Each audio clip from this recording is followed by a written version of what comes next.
क्या आपने कभी सोचा है कि सपने देखने के लिए बड़ा घर या बड़ी दौलत होना जरूरी नहीं होता?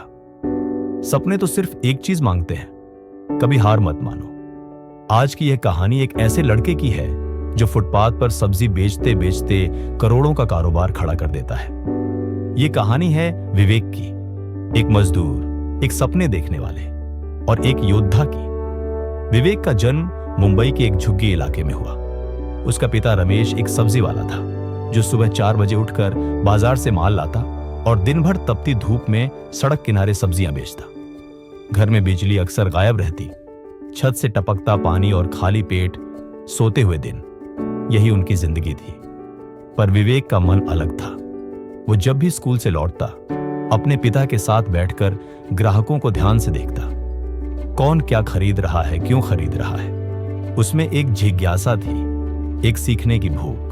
एक दिन स्कूल में टीचर ने पूछा, बड़े होकर क्या बनना है? सबने डॉक्टर, इंजीनियर कहा। विवेक बोला, मैं बड़ा व्यापारी बनना चाहता हूं, ऐसा व्यापारी जिसकी दुकानें हर शहर में हो। पूरी क्लास हंसी, लेकिन टीचर की आंखों में चमक थी। उन्होंने कहा, तू बन सकता है अगर कभी हार मत माने। वो दिन था जब विवेक ने खुद से वादा किया, मैं अपनी किस्मत खुद बनाऊंगा।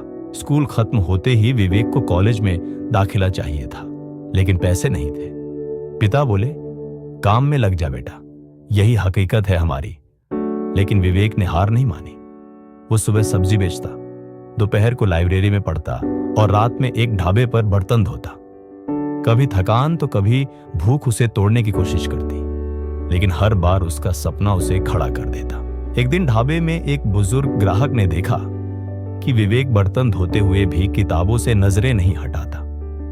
उन्होंने पूछा, तुम पढ़ते क्यों हो? विवेक बोला, ताकि एक दिन मैं भी ऐसा ढाबा चला सकूं, लेकिन बहुत बड़ा।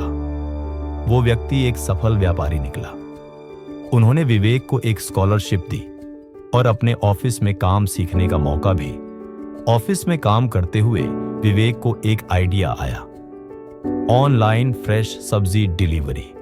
जहां लोग ऐप से खाना मंगाते हैं, वहीं सब्जियां क्यों नहीं? उसने छोटे किसानों से सीधा माल लेना शुरू किया, एक छोटा ऐप बनवाया और अपने पुराने इलाके से शुरुआत की। पहले हफ्ते में सिर्फ 5 ऑर्डर आए, लेकिन फिर धीरे धीरे यह संख्या बढ़ने लगी।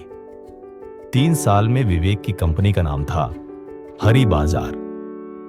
अब उसके पास 50 से ज्यादा डिलीवरी बॉय थे, 10 शहरों में सर्विस थी और निवेशकों की लाइन थी।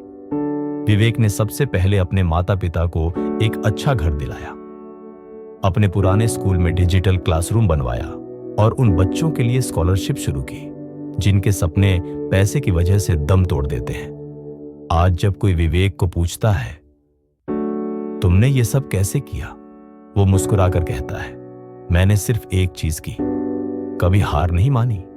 इस कहानी से हमें यही सीख मिलती है कि हालात चाहे जैसे भी हों, अगर आपके अंदर जुनून है, मेहनत करने का जज्बा है और आप कभी हार नहीं मानते, तो आप अपनी किस्मत खुद लिख सकते हैं। याद रखिए, मुश्किलें कितनी भी हों, अगर इरादे पक्के हों तो हर मंजिल पास होती है।